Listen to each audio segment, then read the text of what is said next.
મિત્રો, રાજુ કરપડાએ ફરી ભારતીય જનતા પાર્ટીમાંથી રાજીનામું આપી દીધું છે। જી હા મિત્રો, થોડાક દિવસ પહેલાં જ આમ આદમી પાર્ટીમાંથી રાજીનામું આપીને ભારતીય જનતા પાર્ટીમાં જોડાયા હતા, પરંતુ ફરી ભારતીય જનતા પાર્ટીમાંથી રાજીનામું આપી દીધું છે। જી હા મિત્રો, તમને દરેક વિડીયોની અંદર તમને કહેતો હોઈશું કે નેતાનું કોઈ નક્કી હોતું જ નથી। આજે કોઈ પાર્ટીમાં હોય છે તો કાલે કોઈ બીજી પાર્ટીમાં જોડાઈ ગયા હોય, રાતે રાત એમનું કોઈ અલગ પ્રકારના વિચાર થઈ જોડાઈ જતા હોય છે। એ નેતાઓનું કામ છે।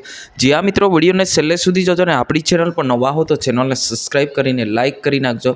મિત્રો, તમને ખબર છે કે ગુજરાતભરની માહિતી તમારા સુધી પહોંચાડવાનું કામ અમે કરી રહ્યા છીએ।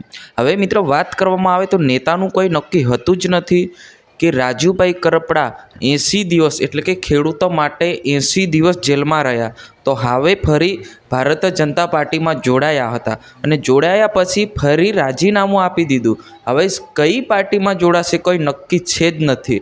અત્યારે માનવામાં આવે તો રાજુભાઈ કરપડાને ખેડૂત નેતા તરીકે જાણીતા છે અને ખેડૂત જે છે એ ખૂબ જ એમને સપોર્ટ કરે છે।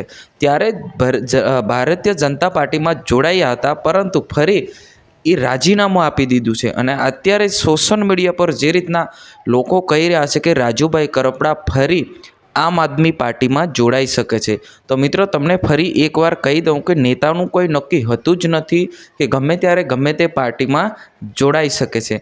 જી હા મિત્રો, એમ કહેવાય છે કે ચેતરભાઈ વસાવા સાહેબ સાથે મુલાકાત કરી હતી, પછી ભારતીય જનતા પાર્ટીમાં ફરી રાજીનામું આપી દીધું છે। હવે તમારે જ કહેવાનું છે કે મિત્રો કે હવે રાજુભાઈ કરપડા કોઈ પાર્ટીમાં જોડાશે અને કોઈ પાર્ટીમાં જોડાવું જોઈએ, જેથી કરીને સરળથી કામ કરી શકે અને ખેડૂતો માટે લડી શકે। જી હા મિત્રો, આજની વિડીયોની અંદર બસ આટલું। તાત્કાલિક આપણે નવી અપડેટ અને નવા વિડીયો સાથે મળવાના છે। જય હિન્દ, વંદે માતરમ।